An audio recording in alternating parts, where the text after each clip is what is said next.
Selamat datang di masa depan Indonesia.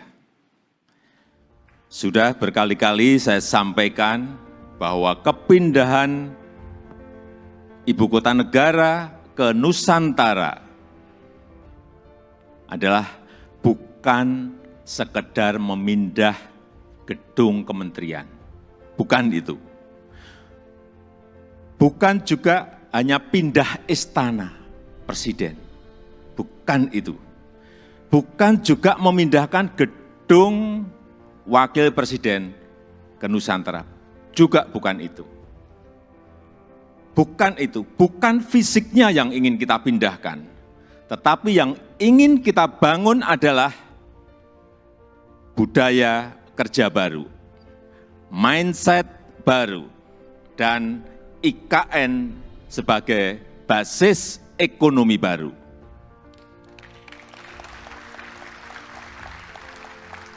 Indonesia sebagai negara besar harus berani melangkah, harus berani memiliki agenda besar, berani punya agenda besar. Dan ini untuk kemajuan negara kita, untuk kemajuan bangsa.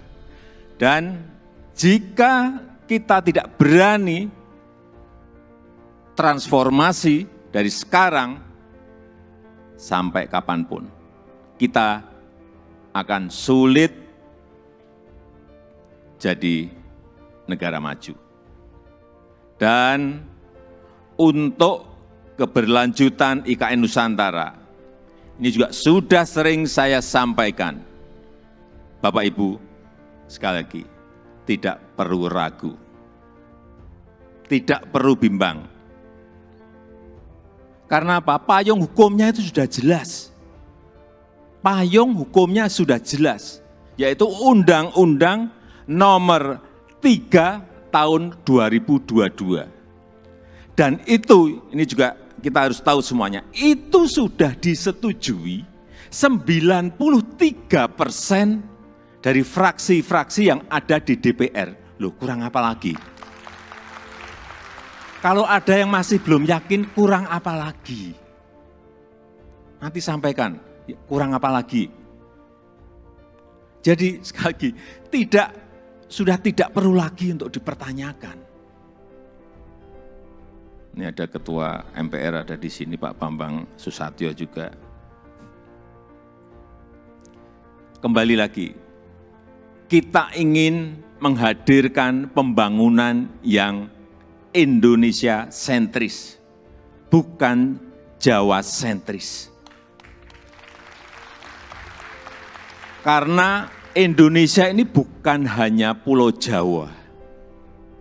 Indonesia ini memiliki 17.000 pulau, 514 kabupaten dan kota, 34 provinsi, yang terbentang dari Sabang sampai Merauke, dari Miangas sampai Pulau Rote. Dan ada tapinya, tapi saat ini 58% dari PDB ekonomi kita, dari ekonomi kita terpusat di Pulau Jawa, 58%. Kemudian populasi 56% atau sekitar 149 juta penduduk kita ada di Pulau Jawa, bermukim di Pulau Jawa.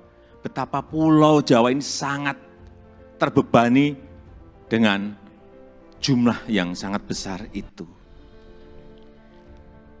Itulah kenapa sering saya sampaikan, Indonesia perlu keadilan ekonomi. Sekali lagi ada 17.000 pulau, bukan hanya satu pulau. Perlu kesetaraan pembangunan, perlu pemerataan pembangunan. Ini yang ingin kita hadirkan, yaitu dengan membangun ibu kota Nusantara.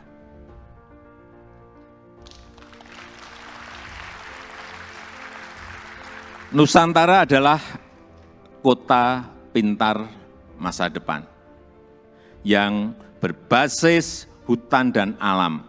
Belum ada di dunia, belum ada. Tolong dicarikan, belum ada. Ini yang membedakan, ini yang nanti menjadi diferensiasi ibu kota kita dengan ibu kota negara-negara lain. 70% areanya nanti adalah area hijau. Lahan yang digunakan untuk membangun IKN, ini awalnya adalah hutan produksi.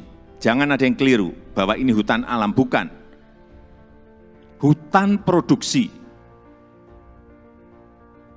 Monokultur, artinya di situ hanya ada satu jenis pohon. Dan saya tahu betul pohonnya itu apa. Pohon eukaliptus yang dipakai untuk pulp. Dan ditebang setiap 6-7 tahun. Jangan ada nanti isu merusak hutan. Itu hutan produksi yang setiap 6 tahun, 7 tahun ya ditebang.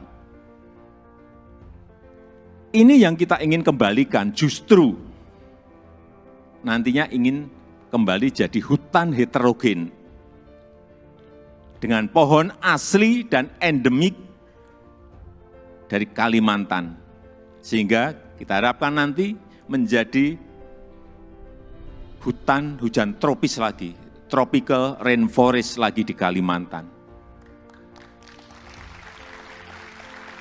Untuk itu yang kita siapkan pertama kali di sana adalah pusat persemaian yang sudah mulai kita bangun di bulan Juni 2022. Luas lahan persemaian ada kurang lebih 16 hektar dengan embung 7 hektar. Kita harapkan selesai nanti di awal tahun 2022. Yang kapasitas bibitnya setiap tahun bisa menghasilkan kira-kira 15 juta bibit per tahun. Ini yang akan kita pakai untuk menghijaukan Kalimantan. Supaya Bapak Ibu ingat, saya dari kehutanan.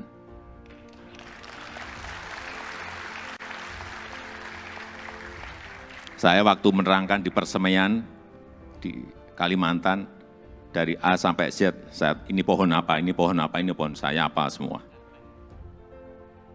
Dan 80% sumber energinya adalah berasal dari renewable energy. Mobil di sana nanti harus mobil listrik. Kemudian 80% transportasinya adalah transportasi umum, autonomous vehicle, tanpa awak dan tanpa sopir. Jadi yang kita hargai di sana adalah pejalan kaki, yang kita hargai di sana adalah orang yang senang naik sepeda. 10 minutes city, jarak tempuh kemana-mana itu ada dalam 10 menit. Sekali lagi, inilah showcase transformasi Indonesia. Showcase perubahan peradaban Indonesia. Dan budaya kerja yang ingin kita bangun di IKN Nusantara adalah budaya kerja produktif. Itu harus didukung oleh tata kelola yang baik, didukung oleh manajemen yang baik, didukung oleh implementasi teknologi yang mumpuni.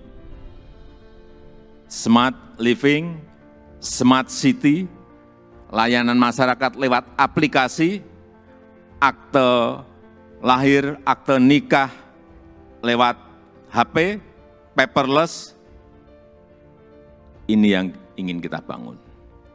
Jadi Nusantara adalah masa depan Indonesia. Dan bisa terwujud dengan upaya bersama. Bukan hanya pemerintah yang bergerak, bukan hanya pemerintah, karena memang pemerintah hanya kurang lebih menyiapkan 20% dari budget yang ada. 80% kita berikan kesempatan kepada investor, kepada investasi. Termasuk Bapak Ibu yang kami hadirkan pertama kali pada malam hari ini. Investasi terbuka lebar. Bapak Ibu bisa pilih mau di mana, mau investasi di sebelah mana, mau di kawasan inti, ya harganya beda. Di financial center, di kawasan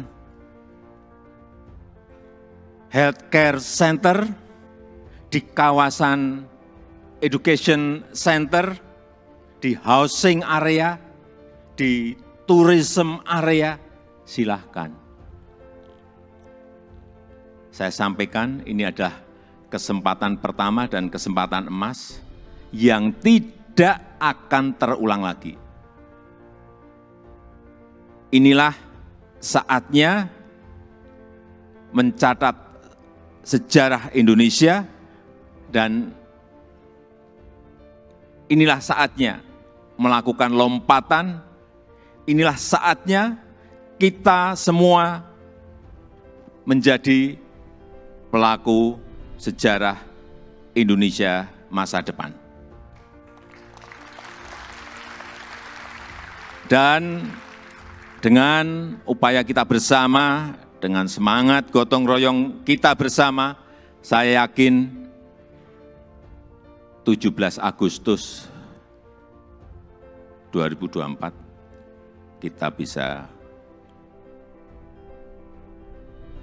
merayakan bersama-sama di Nusantara.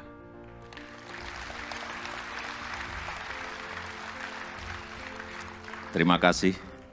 Wassalamualaikum warahmatullahi wabarakatuh.